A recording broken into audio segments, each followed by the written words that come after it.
ప్రతిపక్ష పార్టీకి చెందిన ఎమ్మెల్యే రోజా మళ్లీ పెద్ద నోరేసేసుకుని ఆంధ్రప్రదేశ్ ముఖ్యమంత్రి నారా చంద్రబాబు నాయుడుపై లొల్లి చేస్తుందట. గతంలో తెలుగుదేశం పార్టీలో క్రియాశీలకంగా వ్యవహరించిన రోజా ఆ తర్వాత తెలుగుదేశం పార్టీని వీడి వైఎస్ఆర్ కాంగ్రెస్ పార్టీలో చేరి ఎమ్మెల్యే అయ్యింది.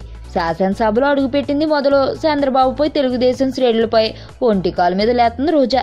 బయట మాత్రమే కాకుండా శాసనసభలో కూడా లొల్లి చేస్తూ ఉండడంతో ఏకంగా సంవత్సరం పాటు సస్పెండ్ చేశారు. తాజాగా ఆంధ్రప్రదేశ్లో మహిళా పార్లమెంటేరియన్ల సమావేశం జరగనుండటంతో మళ్లీ రోజా వివాదాస్పద వ్యాఖ్యలు చేసింది. ఆడవాళ్లపై జరుగుతున్న అత్యాచారాలకు కేర్ ఆఫ్ అడ్రస్ గా మారింది ఆంధ్రప్రదేశ్. అటువంటి సమయంలో ఇక్కడ ఈ సమావేశం పెట్టడం ఏంటి? ఒకవేళ సమావేశం పెట్టేటట్లు అయితే చంద్రబాబు ముందుగా మహిళలకు క్షమాపణ చెప్పాలి.